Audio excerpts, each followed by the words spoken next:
I have not just the Rad Rover 6 Plus, but I've also got the Rad Rover 5. I have one of the older versions of the Rad City. I'm gonna test all of them on the dyno, both in their stock forms and then after some upgrades. And over the last few years, people have been asking me questions like, well, how much torque does the upgraded controller add? Probably one of the strangest or most annoying things I would say is what's in this box right here. This is one of our 1500 watt direct drive kits, which is designed specifically for the Rad City and some of the older Rad Wagon bikes. And that motor from the manufacturer is rated for 35 Newton meters of torque, which may not seem like a lot, but it's a direct drive, it doesn't have gears. So they are always gonna have a little bit less torque than a geared hub motor or a mid-drive. The difference is you're gonna get more top-end speed. There's some other advantages like regenerative braking, but the problem with that rating is that the stock Rad City bike, according to Radpower, has 40 Newton meters of torque. So here's a case where the upgrade says it has less torque, and having ridden both motors, I can tell you that just doesn't seem true at all. One of those numbers has to be incorrect. And today, we're gonna know exactly which one it is. So let me give you a rundown on all of the tests I'm gonna do on all three of these bikes. So no matter which version of the Rad bike you have, you know not only what are the options for an upgrade kit, but now you're gonna know exactly what does it do for performance. And this is something that no one has ever tested before. I'm gonna start off with the newest bike, the Rad Rover 6. It is gonna be the simplest to test because it's the newest. It has the least amount of aftermarket upgrades available. The only thing we've got for this right now is basically a new 35 amp controller, which comes with a new display. Now you might see that there's wires running everywhere on this thing right now. I've got wires down here, I've got a controller here, I've got another controller here, another controller over there. There's 3 different screens on this in various places. And that's because I already used this bike on a how-to video on how to upgrade. So I'm not gonna go through a lot of the detail about how to do most of these upgrades, because otherwise this video would just be ridiculously long. I just want to explain more of what they do. So there is a video on how to install this, and because I'm not actually riding these bikes on the road, I'm just doing all these tests for science on the dyno. It doesn't really matter that some loose wires. They're just gonna make it easier for testing. So I'm gonna do the stock controller setup first. The battery is fully charged. Then I'm gonna go ahead and plug in the upgraded controller, and I do have to give people 2 updates on the Rad 6 controller. 1, we have changed it already from the version that was just released a couple of months ago. Many people requested that we change the pedal assist and throttle function so that the throttle can work basically at full power all the time. The way it was programmed before is that if you had it in pedal assist 1, you'd only get like a level 1 amount of throttle, and if you want to have more throttle, you had to turn it up.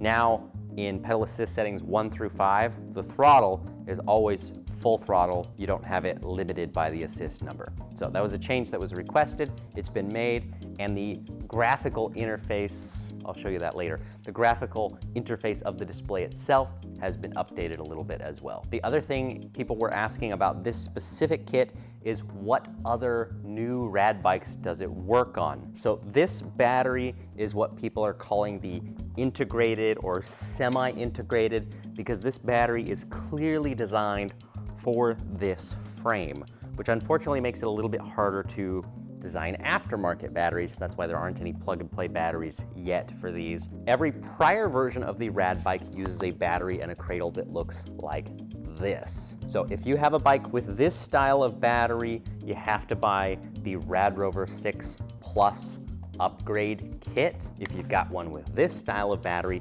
that's our 1st generation kit. We do still sell both. And we had a few people that bought them for the step-through version of the Rad Rover 6, and I had to tell them that I don't know if it's compatible. I had a few people send it back and say it doesn't work, and then I had somebody buy it and say it works just fine.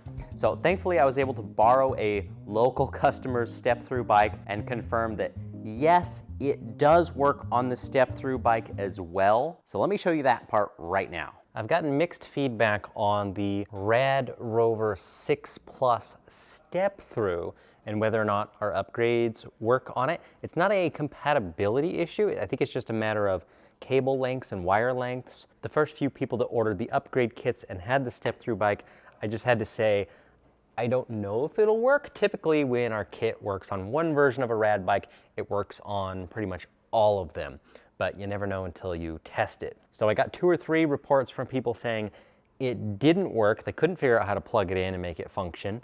And without having one on hand, I didn't know exactly what that meant.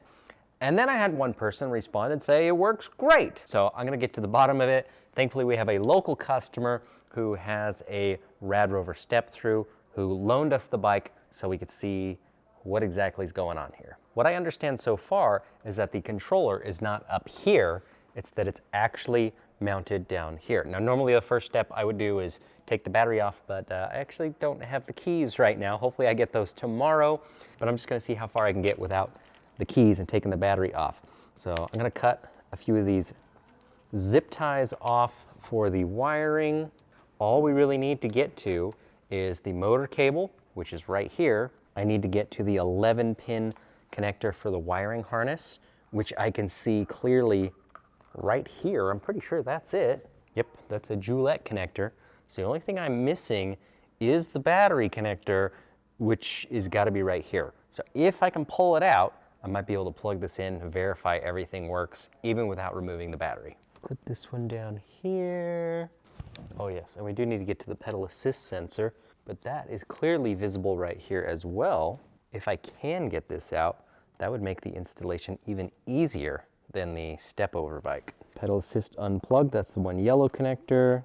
And yep, that's the 11-pin connector as expected. Now the real question is, can I get to the battery connector? So I don't think it's possible, or it would be extremely difficult to unplug the battery connector without removing the battery. So I'm gonna have to wait till I get the keys on this thing and wrap this up tomorrow. I'm back and I've got the key, so now I can pull the battery off and see what we were missing. So it looks like on the inside, this has exactly the same tray as the step-over bike. Unfortunately, tiny little metal screws. So this is the metal tray that I just pulled out. And you know what? I don't know if I actually had to pull that out. Step over, you gotta pull that out. Step through, maybe not. You've got 2 Torx bit style screws holding the bottom of the battery cradle in place. You'll need to pull those 2 out. So this is the battery plug that I needed. This is the only thing I could not reach from the outside of the bike. So I'm gonna unplug this. So I see where people were getting confused, is that this battery connector is not on the outside of the frame. So I think the best way to do this is fish the battery connector that's on the motor controller up through, plug it in, and then connect everything else. That makes sense. This is the battery connector to this motor controller. You can see those are moving together. So to make this work on the step-through bike, we just have to plug this in first, line those guys up, and now I can pull this back down. Now there's multiple places you could mount the motor controller at this point. One spot would be to put it on the side here. Since this is a fat bike, the cranks actually have more than enough clearance right there. So that's one way. You could put it up a little bit higher and mount it in front of the seat tube, but that is going to interfere ever so slightly with the step-through nature of the frame. So I'm happy to say that yes, the upgrade kit is compatible and would absolutely work with the step-through bikes on the Rad Rover 6 as well. And no, you don't have to pull out that silver tray. The only thing you have to do is pop out the battery, remove 2 screws for this guy right here, and then unplug the stock motor controller. So it's actually a really simple install. Will this kit work on the Rad City? That's another bike, unfortunately, I haven't tested yet. It very well might. We just don't have a bike in hand to actually plug it in. I'll update the description of this video or the comments if we find out soon. So again, for this bike, I'm just gonna test it stock, and then with the upgraded controller. Next, I'm gonna bring in the Rad Rover 5, the previous version of the bike, which uses a 35 amp controller from KT. Now, this is the brand of controller we've been using for a few years. Very powerful, a lot of settings, sometimes a little tricky for people to configure. The advantage to this controller is that it has a lot of options. The disadvantage is they don't do as well with significant heat. They're also a square wave controller, which means they're not quite as efficient as a sine wave, and they'll also produce a little bit more noise. So either whether it's in the controller or the hub motor, it's gonna be a little bit noisier with something like this. That's why you'll see more of the newer versions going to this quieter, more efficient sine wave 35 amp controller. Now, is this one as powerful? I guess by the end of today we'll know. So installing this controller and a new display on the Rad Rover 5, testing the bike both stock and upgraded will be the next test. And if you're looking to get more performance out of your bike, the next thing to upgrade after that is the motor. But what I can do on the Rad Rover 5 is first test the power and the torque with the upgraded controller, which we know makes a huge difference. And then we can test it with one of these 750 watt motors and see, do we get any improvement in torque or power once we install this? And if you're still not happy with the amount of power your Rad bike has, then we can bump up to a 52 volt battery. That's gonna give us more wattage for sure because we're adding a higher voltage. Voltage times current equals watts. The question I have is, how much torque is another 4 volts going to add? I don't know, but we're gonna find out on that too. And then lastly, for the Rad City bike, I'm going to install this 1500 watt motor kit. It's a brand new rear wheel. It's also running one of these newer 35 amp controllers. We'll finally get some real data on what this upgrade does. This is a lot to cover. I've got a lot of work because I actually have to make all of the modifications to these bikes. So let's get started with the Rad Rover 6 dyno test in stock form. So Radpower rates this bike at 750 watts. This is kilowatts, so that should put us at 0.75. Every bike basically I've tested so far is showing more than that, usually 1,000 watts, sometimes more. We'll see about this one. And the torque is gonna show up right here. If it doesn't wanna be the lowest thing on the list, basically it's gotta beat the Mach Wheel Basalt, which came in at just over 1,000 watts, 1,052 watts, and 28.96, which is around to 29 foot-pounds of torque. Let's shoot for 1,000 watts, 29 foot-pounds of torque. I just have my screen kind of dangling on here, but that's okay. There's a little light on the controller. You can't see that when it's inside.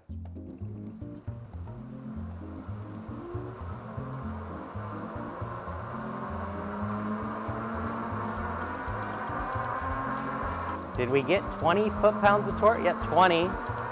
Wattage, 71, 72, 73. I don't know if we actually hit 750 watts.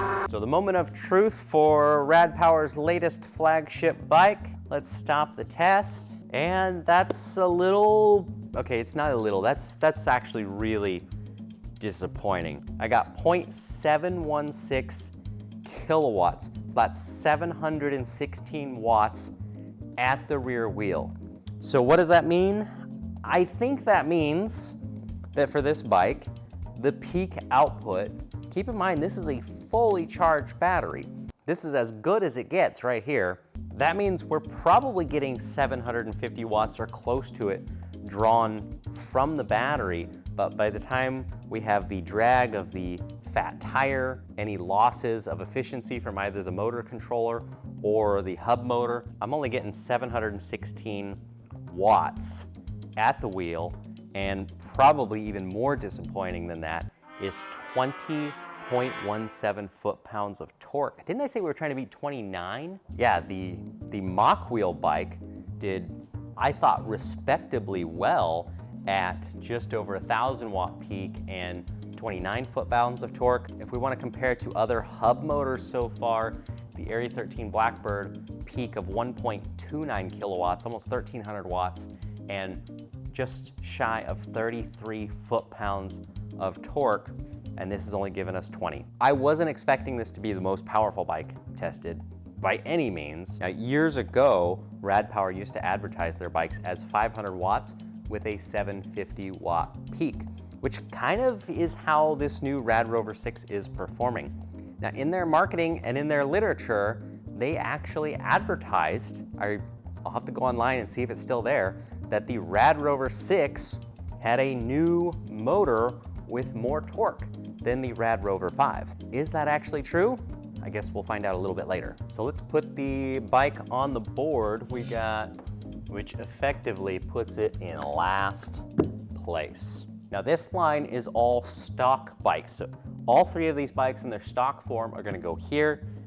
This column is for anything aftermarket. So let's get a number on the board right here. I'm gonna swap out the plugs and everything over to the upgraded motor controller and see what numbers we can post up now. And of course, you can get all these upgrades at area13ebikes.com. I do have all of the charts for these dyno runs. I'm not gonna go through them on video for the sake of time. If you wanna find those, go to area13ebikes.com/dyno. So the only change right now is the new display, which I have to turn on, and the new motor controller. The battery is stock, the motor is stock. Let's see what this gets us. Yeah, that's different.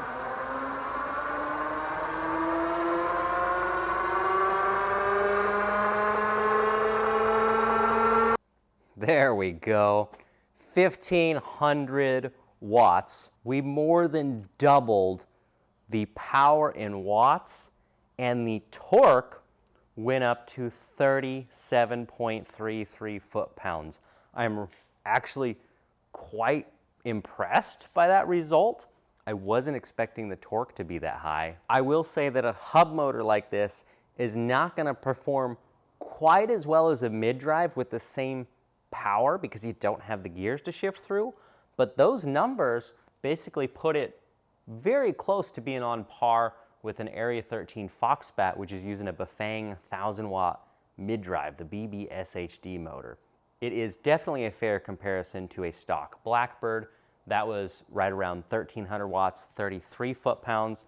So a Radpower with this upgrade kit gives it a little more horsepower and a little more torque. So now I can finally answer the question, how much torque does the upgrade kit add for the Rad Rover 6? Well, it'll take you from 20 foot-pounds to 37 foot-pounds. The next question is going to be, well, what does that even mean in Newton meters? Because they rate the motor at 80 Newton meters. I gotta calculate this, I don't actually know. So the stock bike got 20 foot-pounds of torque at the rear wheel. That is 27 Newton meters, 37 foot-pounds. The upgraded version, that is giving us 50 Newton meters of torque at the wheel. Well, I'm excited that I get to add an upgraded bike to the board. Now, I haven't tested a lot of modified bikes, so that's gonna put us in the number 2 spot, right below a modified Bafang M560. That's everything I've got for the Rad Rover 6 at this point in time. Let's jump over to the Rad Rover 5.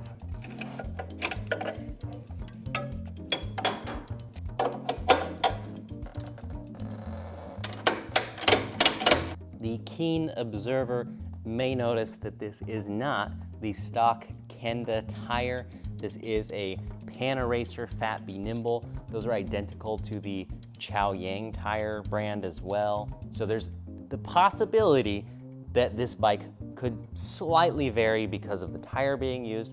Of course, I also have to point out that this bike is not brand new. This is a used bike. Thank you very much to the customer that let me do the test on this bike. But there are no new Rad Rover 5s, so that's basically the best we're gonna get.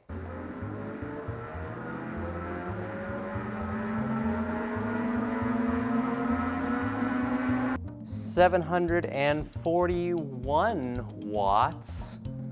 A used Rad Rover 5 actually got more wattage to the ground than a basically brand new Rad Rover 6. And we got, interestingly enough, 20.14 foot-pounds of torque. The Rad Rover 6 was 20.17 foot-pounds of torque. they might as well be identical. I guess take that information and do what you will with it. But they did advertise that the Rad Rover 6 has a new motor that has more torque than the Rad Rover 5. Let's write these numbers down. 20.14. The torque numbers are so close, basically 3/100ths. So I'm gonna say they're effectively the same. And then I'm gonna put the Rad Rover 5 above the Rad Rover 6 because we definitely got more wattage on every run on the 5. I also noticed it was pretty clear that this bike had more speed on the top end. So although the bikes are going to accelerate more or less neck and neck as far as their torque, at some point I think the Rad Rover 5 is always going to overtake the Rad Rover 6 based on these tests. Now it's time to put on an upgrade kit and see what it can really do. I just finished putting the upgrade kit on. This time I did it properly since it's going to stay. That's the motor controller right there behind the seat tube where the stock one goes. And then I have replaced the display. Now, of course, these do have adjustable power settings, and naturally I have it cranked up all the way.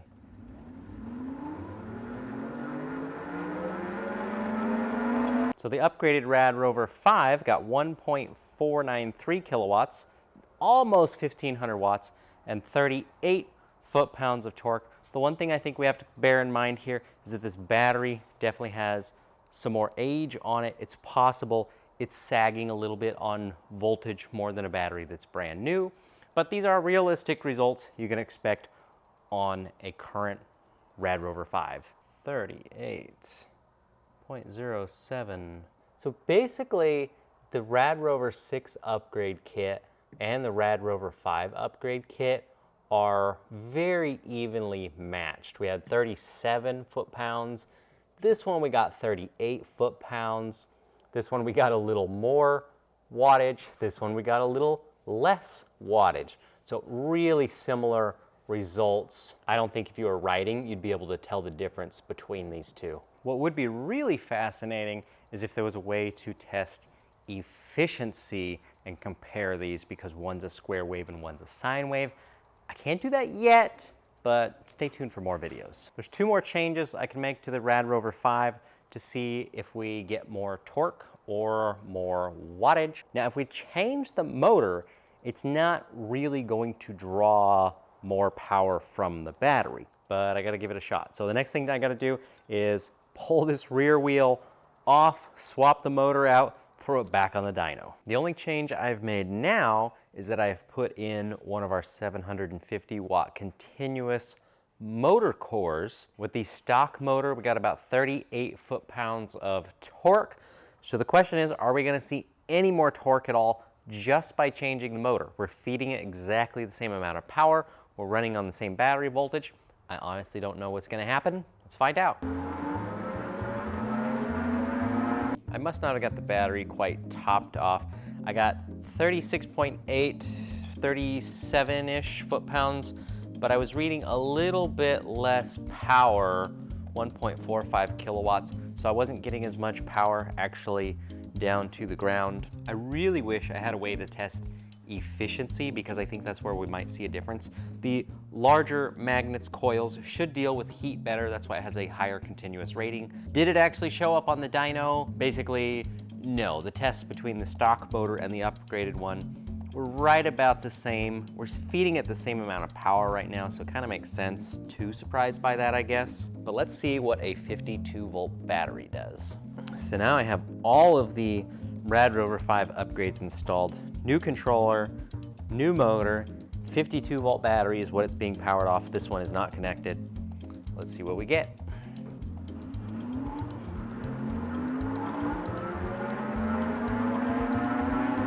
And stop.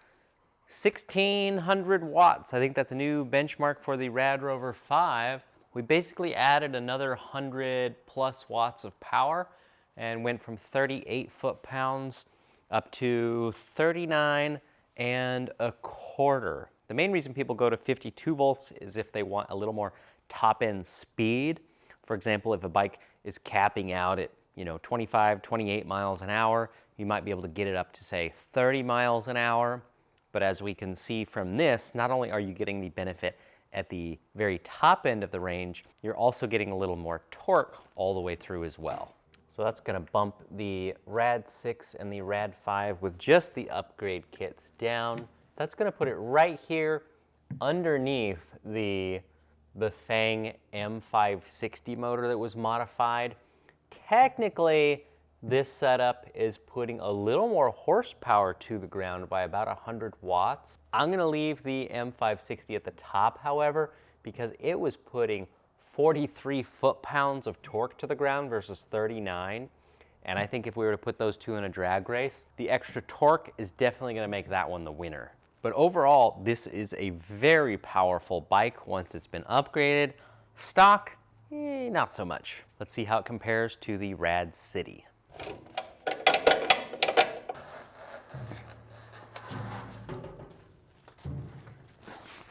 Real quick motor explanation while the battery's getting topped off.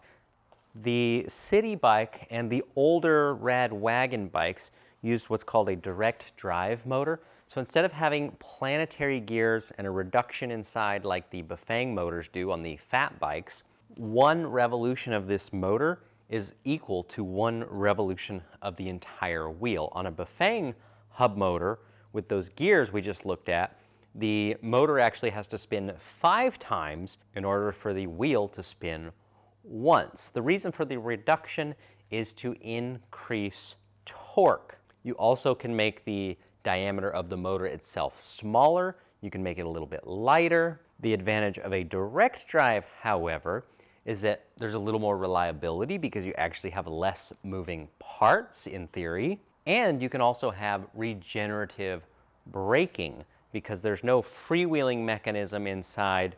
You can use the motor to slow you down. And you can actually use that to feed power back into the battery. Now, with something that's lower powered like this, it's really not gonna be that useful, to be honest. When you get up to electric motorcycles and cars, totally makes sense. But what I'm expecting torque-wise is that this motor is going to have less torque than everything we've tested, not because the motor is inherently bad in any way, but because of the design. And I think that's important to differentiate so you don't see this motor and think, oh, this has way less torque. Why is it so much weaker? Well, that's not necessarily the case. What we are gonna put to rest, however, is how much torque is at the rear wheel for this direct drive motor versus our 1500 watt kit that's also a direct drive motor. There's definitely something wrong in the advertising there because ours is rated for 35, this is rated for 40, and yet it has less than half the power. Our battery's up to 54 volts, so let's start out testing the stock bike, no upgrades. Feel the torque. There's not much, Charlie, I'm sorry.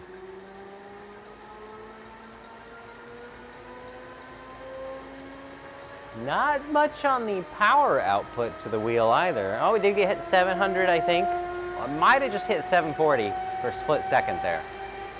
So the stock Rad City, 709 watts. Didn't even make it up to 750.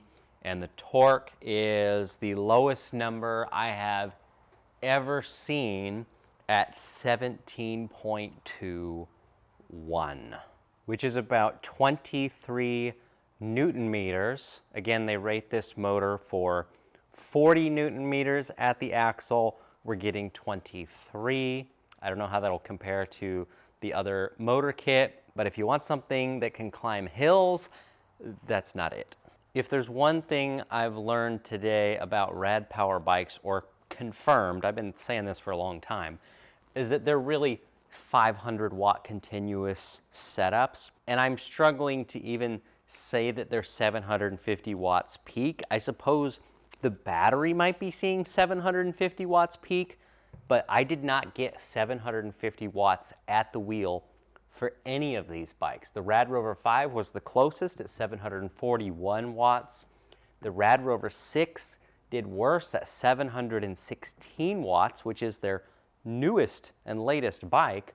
And this Rad City 4 was the lowest so far at 709 watts. It comes in right about where the Rad Rover 6 does, just with less torque. There are no regulations about how you're supposed to advertise electric bikes, so it's not like they're doing anything wrong per se, but I do think you should know what you're getting when you're buying a bike. Next, I'm gonna do things a little bit out of order. This customer has requested that I leave the upgrade kit on, but not the 1500 watt upgrade kit. They just want the motor controller.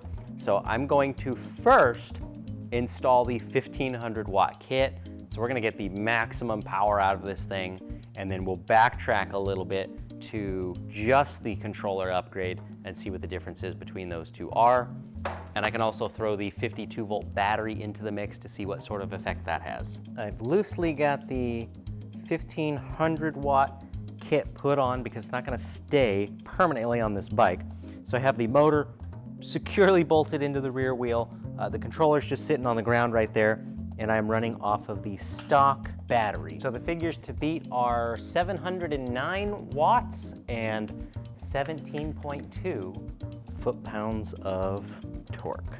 The torque is actually what I'm most interested in because, as I said before, this, according to our manufacturer, is rated at 35 Newton meters of torque. Radpower rates the stock motor at 40. Something's up with those two numbers. Here we go.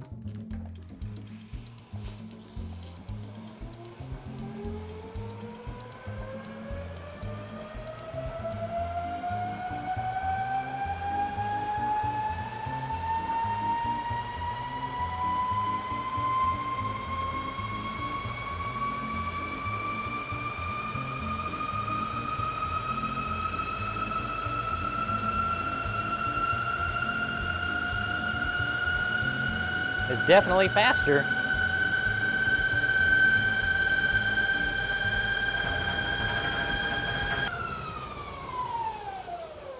I think the mystery has already been solved. I'm gonna do one more run. It's pretty clear to me, It's pretty clear to me this has way more power and torque. The official numbers are 1,441 watts and 34.2 foot-pounds of torque, meaning the manufacturer I got the motor from, they're actually saying this is 35 Newton meters at the wheel, not at the axle. That explains the discrepancy. Everybody else so far, I presume, is measuring at the axle, otherwise their numbers wouldn't be so far off. And in case you're thinking, well, you didn't quite get 35, you only got 34.2, bear in mind this is the stock battery, which was not designed for this much power draw. Next, we'll plug in the 52 volt battery. Maybe we can get the 35 out of it. As far as power goes, that's gonna put this right here underneath the Rad Rover 5 with the upgrade kit. Makes sense that it's got a little bit less torque because it's a direct drive motor. The one thing, however, that's gonna be different between these two bikes, the Rad Rover 5 with an upgrade kit is going to out-accelerate this bike with this motor kit, and it is going to go up hills a little bit faster, but at some point, if you're on the flats, this bike will overtake it. It's getting a higher top speed because of that direct drive, so if all-out top speed is what you're after, this is what you want. So I've just bumped over to the 52 volt battery. Let's see what else we can squeeze out of this motor.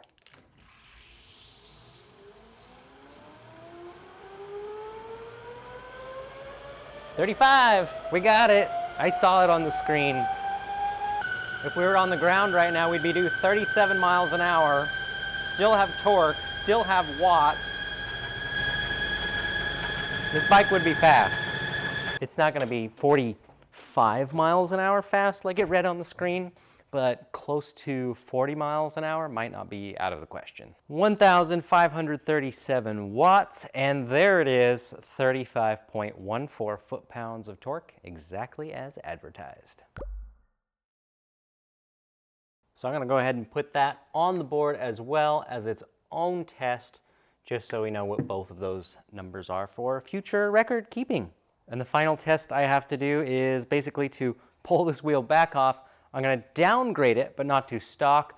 I'm gonna put the normal upgrade kit. This is the same exact upgrade kit as used on the Rad Rover 5.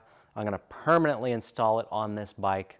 Based on the numbers we see here, I expect it's gonna be right at the bottom of our aftermarket list. With the geared hub motors, we got into the high 30s as far as the torque. I'm just gonna take a guess and say with this upgrade kit, we're probably gonna be in the high 20s. Maybe we'll be right around 30 foot-pounds. Still a little cleaning up to do on mounting the controller, but it's all plugged in. This is just the upgraded motor controller and display on the Rad City. We got more torque by a lot. We got more power by a lot. So compared to the stock bike, 17 foot-pounds of torque, 709 watts. That's really what we have to compare to. And we're getting over 1,000 watts, 1,067 watts, and 29.96, almost 30 foot-pounds of torque. Not too bad. I do find it interesting that the other upgrade kits on the geared motors make a bigger difference for some reason. I can't tell you exactly why that is, unless maybe this battery just isn't holding the voltage as well. I think it has something to do with that direct drive motor and just really putting the power down, but definitely a huge difference over stock. The torque being the most noticeable difference. I was hoping for 30, basically hit that. That's gonna take something that doesn't climb hills very well at all to something that'll fly up hills very easily. So that's gonna end up right here. I was hoping the wattage would be a little higher. So here's how all of the Rad tests ended up. Least powerful is the, I accidentally wrote Rad City 5. This is a Rad City 4, gotta correct that. So least powerful was the Rad City 4 in stock form. Then we have the Rad Rover 6 stock, the Rad Rover 5. Then going to upgraded bikes, we have the Rad City with that 35 amp controller. Then the Rad City with a 1500 watt direct drive motor. We do get a bump in power when we jump up to a 52 volt battery, but you are getting more torque still out of the Rad Rover 5 or the Rad Rover 6. These two with the upgrade kits are about even. You do get about 100 more watts on either of those if you jump up to a 52 volt battery, but we don't have a compatible 52 volt battery for the 6 yet. The only thing to keep in mind with any of these tests is that the Rad City bike with the direct drive motor, particularly the 1500 watt kit, is probably gonna have a higher top speed than these bikes. So you're kind of doing a little bit of a trade. Yeah, a little bit less torque, but you're getting a higher speed. No matter what you do, any of these is gonna be a huge improvement to the bike. I would say night and day difference. If you're shopping for a new bike, I think it's just good to know that you can go buy a bike that already has that kind of performance out of the box, but there are thousands, possibly hundreds of thousands of people that have Radpower bikes, and if you're one of those, you want a little more power, now you know you can get it at Area 13.